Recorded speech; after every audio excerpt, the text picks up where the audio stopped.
यदि आप Bihar BPSC एईडीओ examinations देने वाले हैं तो सबसे बड़ी चिंता के विषय आपके लिए अंग्रेजी लग रहा होगा। तो आज इस अंग्रेजी का भी जो है हम लोग हर तरीके से सॉल्यूशन ढूंढ लेंगे।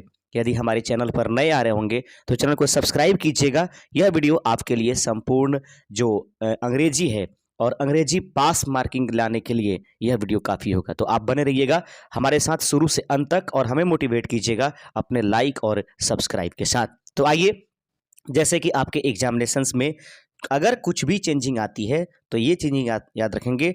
साइनो आपसे जरूर पूछा जाएगा, एंटो आपसे जरूर पूछा जाएगा, आर्टिकल आपसे पूछे जाएंगे, याद रखिएगा।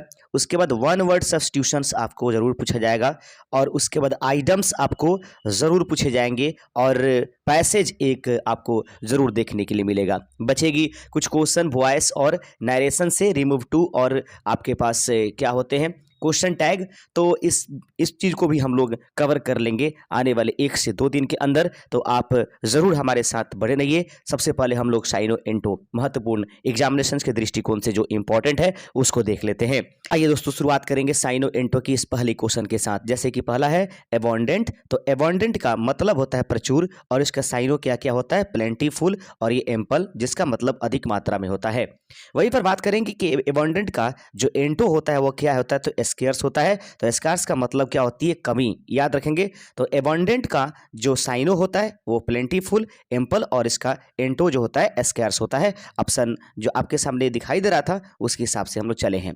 दूसरा नंबर क्वेश्चन है कि एक्यूरेट। एक्यूरेट का मतलब होता है सटीक और सटीक का साइनो होता है प्रेसिस या एग्जैक्ट जिसका अर्थ होता है ठीक ठाक। और एंटोनिम इसका होता है इनएक्यूरेट जिसका मतलब होता है गलत, याद रखेंगे। संपूर्ण क्वेश्चनों को हम लोग इसमें कवर करने की कोशिश करेंगे। बचे कुछ जो रह जाएंगे अगले वीडियो में छोटा सा एक वीडियो बना करके कंप्लीट करा देंगे। लेकिन इसके लिए जरूरी है कि इस वीडियो पर दूसरा वीडियो अगर आप चाहते हैं आपका बाकी ग्रामर का, तो आप इस वीडियो पर कम से कम 500 लाइक जरूर पहुंचाएंगे, तब जाकर के वो अगली वीडियो आपको प्रदान कर दिया जाएगा। एशियंट। एशियंट का मतलब प्राचीन होता है और प्राचीन का जो है साइनो होता है वो होता है एंटिक्यू या आर्चिक, याद रखेंगे। बहुत पुराना इसका मतलब होता है। एंटोनाम, इसको एंटोनिम जो होता है वो मॉडर्न होता है। मॉडर्न का मतलब आधुनिक होता है। ब्रेव का मतलब जानते होंगे, ब्रेव का मतलब साहसी होता है। साइनो इसका होता है कोरेजियस या वायलेंट, याद रखेंगे। वायलेंट जिसका मतलब होता है बहादुर, उसका याद रखेंगे। कॉर्डली। कॉर्डली का मतलब होता है कायर, जो कि ब्रेव का विपरीतार्थक शब्द अर्थात एंटोनिम है। अगला है काल्म। काल्म का मतलब होता है शांत और शांत का जो आपके पास साइनो होगा वो होगा शेरेन और उसके बाद ट्रेनिक्यूल, याद रखेंगे। यहाँ पर शांतिपूर्ण इसका मतलब होगा एंटीनेम इसका हो जाएगा एगिटेटेड, याद रखेंगे। थोड़ा सा प्रोनाउंसिएशन हो सकता है कि मेरा दोस्तों गलत हो जाए, तो इसके लिए मैं क्षमा चाहूँगा। आगे देखेंगे डेंजरस। डेंजरस का मतलब होता है खतरनाक और खतरनाक का जो ये होता है साइनो होता है वो होता है आपके पास हैजर्डस या रिस्की। रिस्की इसका मतलब होता है जोखिम। इसका एंटोनिम होगा सेफ। सेफ जो होता है वो डेंजरस का क्या होता है, वो एंटोनिम होता है। उसके बाद देखेंगे ईगर। ईगर का मतलब होता है इस उत्सुक और उत्सुक का जो आपके पास साइनो होता है ईगर का वो होता है की, और उसके बाद इंथेसियाटिक होती है जो कि उत्साही किसको बोला जाता है। एंटोनिम इसका होगा रिल्यूक्टेंट, याद रखेंगे। रिल्यूक्टेंट का मतलब क्या होता है अनिच्छुक, याद रखेंगे। अगला 8वां नंबर है फैथफुल। फैथफुल का मतलब होता है वफादार। वफादार का जो साइनो होता है वो होता है लॉयल या डिवोटेड जिसका अर्थ होता है निष्ठावान।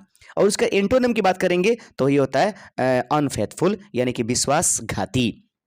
आगे 9वां नंबर है जेनरस होता है। जेनरस का मतलब उदार होता है। तो जेनरस का जो आपके पास से साइनो होगा वो होगा बेनेवोलेंट और उसके बाद लिबरल, याद रखेंगे। दयालु इसका मतलब होता है। और इसकी एंटोनिम की बात करेंगे तो स्टिंगी इस प्रश्न का सही आंसर हो जाएगा। अगला है हम्बल। हम्बल जो होता है विनम्र होता है और विनम्र का साइनो होगा मॉडेस्ट या मीक जिसको नम्र बोलते हैं। उसके बाद एंटोनिम इसका होगा एरोगेंट, याद रखेंगे। एरोगेंट का मतलब होता है अहंकारी। तो हम्बल का एंटोनिम एरोगेंट होती है।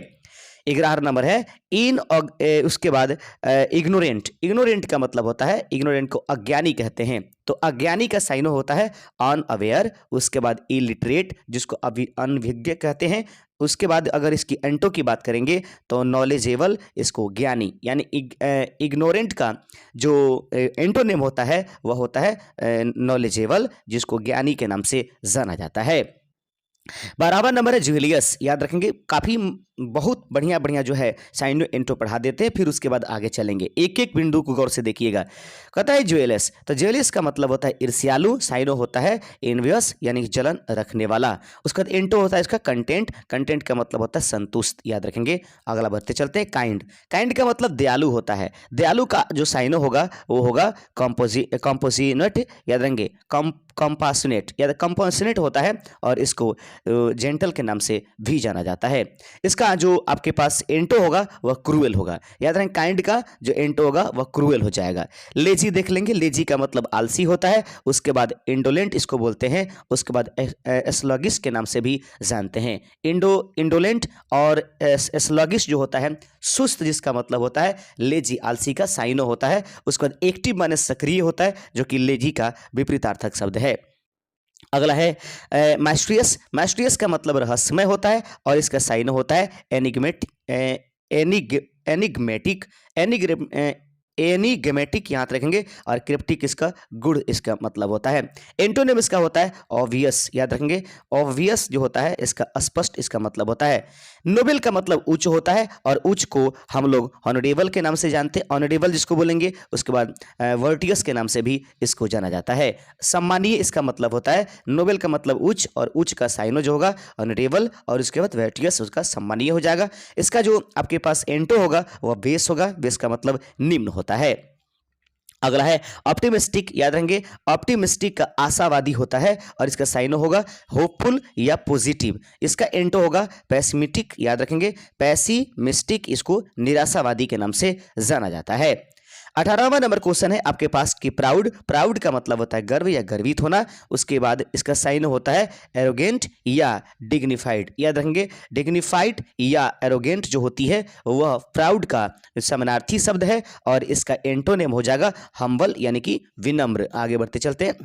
क्विक का मतलब तेज होता है, और तेज का साइनो होगा स्विफ्ट या रैपिड, जिसका मतलब शीघ्र होता है, और एंटोनिम इसका स्लो हो जाएगा। आगे बढ़ेंगे।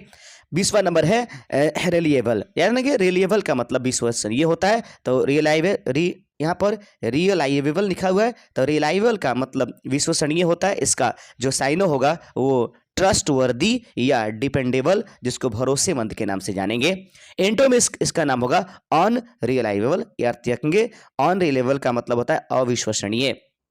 21वां नंबर है स्कैर्स। स्कैर्स का मतलब होता है दुर्लभ, और साइनो होता है रेयर, रेयर या लिमिटेड, कम उपलब्ध होना। एंटोनिम उसका अबंडेंट होगा, जिसका मतलब प्रचुर होता है।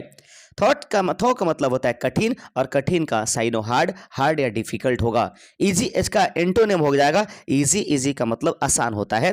यूनिक का मतलब अद्वितीय होता है, अद्वितीय का साइनो होता है सिंगुलर या एक्सेप्शनल, जिसको एकमात्र बोलते हैं। एंटो होगा इसका कमन, यानी यूनिक मतलब अद्वितीय, और कमन का मतलब सामान्य, जो सभी जगह पाया जाए।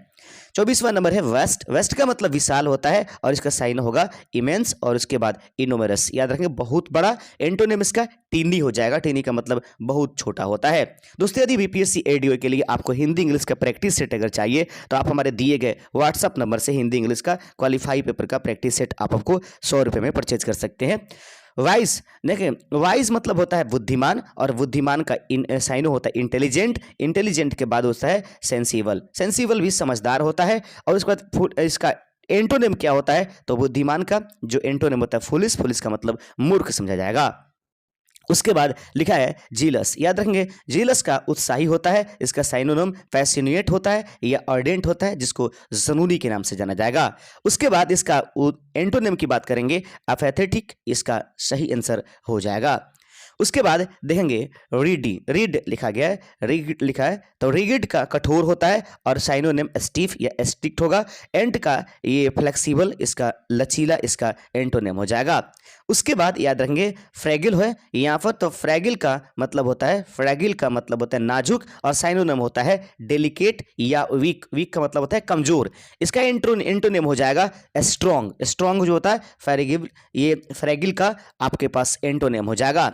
हॉस्टिल का मतलब होता है दोस्तों शत्रुतापूर्ण। याद रखेंगे, हॉस्टिल का मतलब शत्रुतापूर्ण होता है। इसको साइनोनिम के रूप में एग्रेसिव या अनफ्रेंडली, जिसको विरोधी कहेंगे। उसके बाद इसका एंटोनिम हो जाएगा फ्रेंडली, याद रखेंगे। तो हॉस्टिल माने शत्रुतापूर्ण, और शत्रुतापूर्ण का जो आपके पास एंटोनिम होगा वह फ्रेंडली हो जाएगा। अगला है ग्लूमी। ग्लूमी का मतलब होता है उदास, और उदास का साइनो होगा डल या डिप्रेस्ड, जिसको मायूस बोलते हैं, और इसका एंटोनिम हो जाएगा चीरफुल, याद रखेंगे। चीरफुल इसका यानी कि खुश, इसका सही आंसर हो जाएगा। उसके बाद है ऑडेसियस, याद रखेंगे। ऑडेसियस का साहसी या दुसाहसी बोलते हैं, इसको साइनोनिम बोल्ड या डेयरिंग हो जाएगा। उसके बाद एंटोनिम इसका टिमिड यानी कि डरपोक हो जाएगा। 32वां नंबर है वेनिवोलेंट, याद रखेंगे। वेनिवोलेंट का मतलब दयालु होता है, साइनोनिम काइंड या इसके बाद कैरिटेबल के नाम से जाना जाएगा। इसका एंटोनिम आपके पास मेलिवोलेंट, इसका सही आंसर हो जाएगा। आगे बढ़ते हैं, अगला है कैंडिड, याद रखें। कैंडिड का मतलब होता है अस्पष्ट, अस्पष्टवादी, और इसका साइन हो जाएगा फ्रैंक या ऑनेस्ट। एंटो हो जाएगा डेसिटफुल, याद रखें धोखेबाज, याद रखेंगे डिसिटफुल, इसका एंटोनेम हो जाएगा। उसके बाद डिसीव माने होता है धोखा देना, और साइनो हो जाएगा इसका मिसलीड या चीट। एंटो हो जाएगा रिवेल, याद रखेंगे प्रकट करना। उसके बाद अगला है एलोक्वेंट। एलोक्वेंट का मतलब होता है वाकफुट, इसका साइनोनिम हो जाएगा फ्लुएंट या एक्सप्रेसिव, याद रखेंगे। एंटोनिम हो जाएगा इनआर्टिकुलेट, याद रखेंगे इनआर्टिकुलेट, अस्पष्ट, इसका सही आंसर हो जाएगा। उसके बाद फ्यूटिल। फ्यूटिल का मतलब होता है, फर्टिल का मतलब होता है व्यर्थ, साइनोनिम हो जाएगा यूजलेस या वैन, याद रखेंगे। एंटोनिम इसका यूजफुल हो जाएगा, याद रखें। उसके बाद आपके पास ग्रेटिफाई। ग्रेटिफाई का मतलब संतुष्ट करना, साइनो इसका प्लीज, प्लीज या सेटिस्फाई हो जाएगा। उसके बाद एंटो इसका डिसप्लीज, इसका सही आंसर हो जाएगा। उसके बाद आगे है हाइपोक्रेसी, याद रखेंगे। हाइपोक्रेसी का मतलब पखंड, और इसका साइनो प्रेंटेंस हो जाएगा। उसके बाद सिंसरिटी, इसका ईमानदारी, इसका मतलब हो जाएगा। 39वां है याद रखेंगे इम्पार्टियल। इम्पार्टियल का मतलब होता है विपक्ष, और इसका साइनो हो जाएगा फेयर या जस्ट। एंटो हो जाएगा बेस्ड, याद रखेंगे पक्षपाती, इसका सही आंसर हो जाएगा। दोस्तों बहुत जल्द हम आगे बढ़ेंगे। उसके बाद जोवेलिन। जोवेलिन का मतलब होता है जोवेनिल, याद रखेंगे। जोवेनिल का मतलब होता है किशोर, और किशोर का साइनो यंग, और इसका एंटो मैच्योर हो जाएगा। उसके बाद कीन। कीन का मतलब तीव्र होता है, और इसका मतलब आपके पास की है, कीन नहीं की लिखा हुआ है, तो कीन का मतलब होता है तीव्र या उत्सुक। उसके बाद साइनो इसका शार्प या ईगर हो जाएगा। एंटो इसका डल यानी कि मंद हो जाएगा। तो दोस्तों इस तरीके से आपके मस्ट इंपॉर्टेंट जो है आपको यह आपके पास दिखाया जा रहा है, जो कि आप देख पाए हैं। जो सबसे इंपॉर्टेंट है मैंने उसको पढ़ा दिया है। अब हार्ड लेवल के कुछ जो है साइनो एंटो देख लेंगे संक्षेप में, ताकि रिवाइज कर सकें। अबिक्विटियस, याद रहेंगे। अबिक्विटियस का मतलब सर्वव्यापी होता है, एवरीवेयर, और इसका एंटोनिम जो होता है रेयर होता है। इंपॉर्टेंट हम लोग देख लेंगे, यहाँ पर देखेंगे यर्न। यर्न का मतलब होता है ललायित होना, इसका डिजायर, और एंटो इसका हैट होता है। तो ज़्यादा नहीं, अगर आप हमारे यूट्यूब चैनल से अगर आप हमारा ई बुक अगर परचेज करते हैं, तो ऐसे में ये हिंदी का जो अंग्रेजी का जो है टोटल आपको यह PDF इस क्लास का हम आपको डाल देंगे। तो अगर आप हमारे ओपन स्टडी एरिया से हिंदी इंग्लिश का जो है आप ये लेते हैं, ई बुक लेते हैं, तो उस कंडीशंस में आपको कोई कठिनाई नहीं होगा। यह जो आपके पास दिखाई दे रहा है, जो क्लास चल रही है, उसका भी PDF हम आपको डाल देंगे। तो आइए प्रीपोजिशन समझते हैं। प्रीपोजिशन का मतलब होता है दोस्तों, प्री मतलब पहले, और पोजीशन माने स्थान। जो संज्ञा सर्वनाम के पहले, नाउन और प्रोनाउन के पहले आकर के उसकी स्थिति को बता दे, उससे हम लोग प्रीपोजिशन के नाम से जानेंगे। आइए देखेंगे, ही इज फॉन्ड ऑफ। जब किसी चीज का शौक कहा जाएगा ना, तो ऑफ का प्रयोग करिएगा, तो यहाँ पर ऑफ होगा। He is afraid. जब किसी से डर या उत्सुकता प्रयोग होगी, तो उस समय भी ऑफ का प्रयोग करना है। उसके बाद देख लेंगे ही इज गुड। अगर कोई किसी चीज में बेहतर बताया जाए और वो भाषा से संबंधित हो, तो उस समय आप वहां पर एट का प्रयोग करेंगे, इन नहीं। She is married dash a doctor. जब कभी भी किसी से कोई रिलेशन जोड़ रहा हो, तो वहां पर टू का प्रयोग करिएगा। आगे है ही डिपेंड्स हिज फादर। कोई किसी चीज पर अगर डिपेंड कर जाए, तो ऑन प्रयोग करेंगे। सी इज इंटरेस्टेड। कोई किसी चीज में अगर अपनी उत्सुकता दिखाता है, तो इन प्रयोग की जाती है। किसी चीज पर अगर किसी को फक्र हो जाए, तो उस समय ऑफ का प्रयोग करेंगे। और किसी को जलन या फिर किसी प्रकार की कोई द्वेष हो जाए, तो ऑफ का प्रयोग किया जाता है। ही is angry dash with me. या तो किसी से कोई गुस्सा या किसी से खुशी हो जाती है, तो उस समय विथ का प्रयोग करेंगे। परंतु ये न नज़दीकता यानी कि नज़दीकी होनी चाहिए। सी इज प्लीज्ड हर रिजल्ट, याद रखेंगे विथ, याद रखेंगे यहाँ पर। उसके बाद he is non his honesty, यानी कोई किसी चीज़ के बारे में अगर डीपली रूप से जानता है तो वहाँ पर प्रीपोजिशन फॉर के रूप में प्रयोग किया जाता है। ये सभी इंपॉर्टेंट है, आप इसको बढ़िया होगा कि आप ई बुक अगर परचेज कर रहे हैं तो इसको ले करके आराम से पढ़ लीजिए, कितना इसमें हम पढ़ाएं, और आप मोबाइल में आराम से इसको खोल करके आधे 1 पौने 1 घंटे में आराम से निपट लीजिएगा। She is expert, she is expert dash painting, याद रखें कोई किसी चीज़ में अगर अपनी तजुर्बा दिखाता है तो इन का प्रयोग करेंगे। उसके बाद सी इज क्रेशियस एवरीथिंग अबाउट का प्रयोग किया जाएगा। तो इस तरीके से आपके सामने दिखाई दे रहा है। आगे देखेंगे ही रैन डैश द स्ट्रीट अक्रॉस, यहाँ पर प्रयोग करेंगे जब कोई किसी चीज़ को पार करेगा, ठीक है, या किसी दौड़ करके या चल करके, तो ऐसी स्थिति में या किसी चीज़ के ऊपर रहेगा तो अक्रॉस का प्रयोग करते हैं।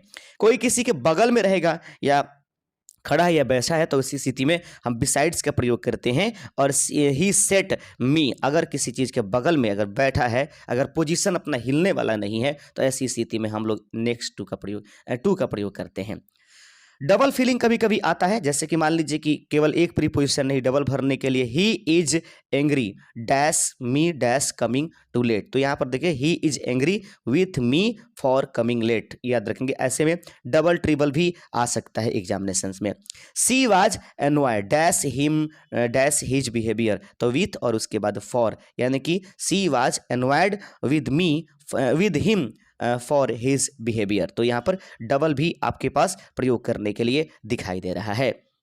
आगे है ही जम्प्ड डैश द वॉल, तो इनटू का प्रयोग करेंगे। कोई किसी चीज में से अंदर से बाहर की तरफ, बाहर से अंदर की तरफ जाता है तो इनटू का प्रयोग करते हैं। ही क्लाइम्ड डैश द ट्री, अगर किसी चीज पर कोई सड़कता है तो ऐसी स्थिति में अप का प्रयोग किया जाता है। आगे देखते चलते हैं। ही केम डैश कार, कोई किसी चीज़ से अगर आता है, अगर वो छोटा है तो ऐसे में बाई का प्रयोग करेंगे। बड़ा है तो ऐसी स्थिति में आप प्रायः इन का प्रयोग करते हैं। लेकिन आगे देखेंगे प्रीपोजिशन एरर, कभी कभी क्या होता है ना कि प्रीपोजिशन का एरर खोजने के लिए दिया जाता है, जैसे कि ही डिस्कस्ड अबाउट द इशू, याद रखेंगे। तो इसमें जो है आपको प्रीपोजिशन गलत प्रयोग किया गया है, अबाउट नहीं है, एरर है इसका अबाउट, और करेक्ट हो जाएगा डिस्कस द इशू, यानी इसका सही आंसर हो जाएगा ही डिस्कस द इशू, नहीं अबाउट प्रयोग गलत किया गया है। तो प्रीपोजिशन कभी कभी छांटने के लिए देता है कि प्रीपोजिशन गलत कहाँ प्रयोग किया है। He is married with a doctor, याद रखेंगे एरर विद है, विद प्रयोग नहीं करेंगे बल्कि टू का प्रयोग करेंगे, जैसे कि ऊपर हमने आपको बताया था।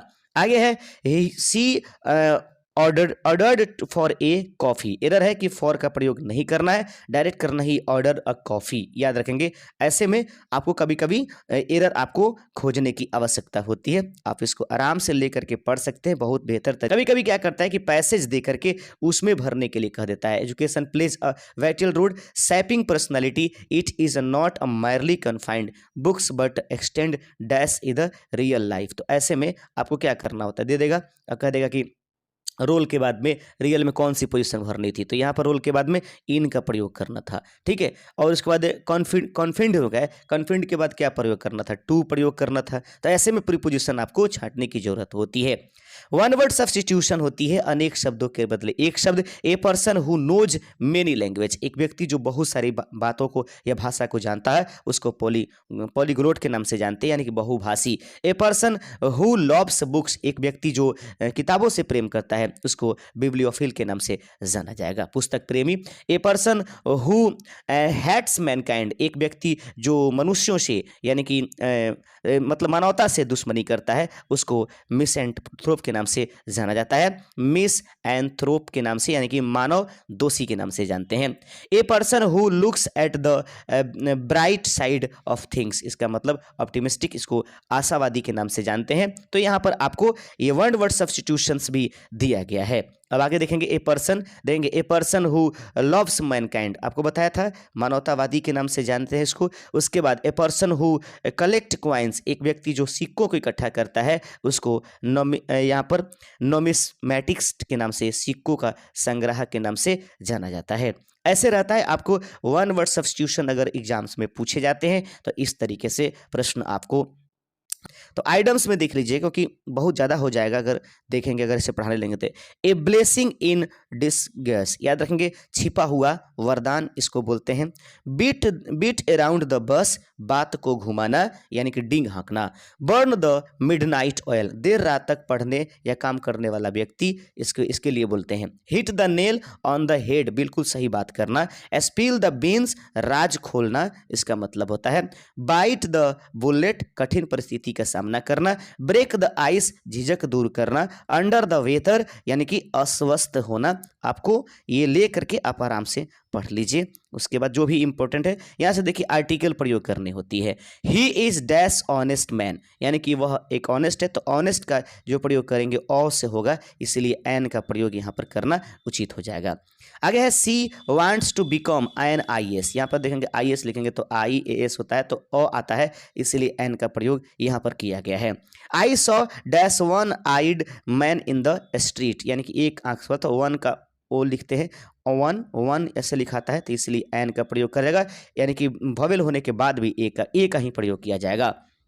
ही इज यूनिवर्सिटी स्टूडेंट, देखेंगे ही इज यूनिवर्सिटी, क्योंकि यूनिवर्सिटी को लिखेंगे तो यू होगा, तो यहाँ पर वोवेल होने के बाद भी ए का ही प्रयोग किया जाएगा। तो ये आर्टिकल है, कुछ मस्ट इंपॉर्टेंट आप देख सकते हैं। उसके बाद he gave me dash useful suggestion, तो ही गेव मी ए का प्रयोग किया जाएगा। वहीं पर बात करेंगे यहाँ पर dash rich should help the poor, यानी कि द रिच, याद रखेंगे कुछ गरीब जो धनी आदमी होते हैं उनको गरीबों की मदद करनी चाहिए, तो ऐसे में ए एन डी का प्रयोग किया जाता है। तो he is dash second boy the in the row, तो याद रखेंगे तो द का इसका प्रयोग किया जाएगा। He is the second boy in the row, इसका सही आंसर हो जाएगा। तो उम्मीद करेंगे दोस्तों कि यह वीडियो आपके लिए लाभदायक होगा और आपको गहरे तरीके से इसको पढ़ना है, तो बस आप हमसे संपर्क कर लीजिएगा, व्हाट्सएप कर लीजिएगा, इसको परचेज कर लीजिए, साथ ही साथ आपका काम हो जाएगा। अंग्रेजी एक बहुत तबाही वाली चीज़ बीपीएससी एडीओ में होने वाली है। शुक्रिया दोस्तों।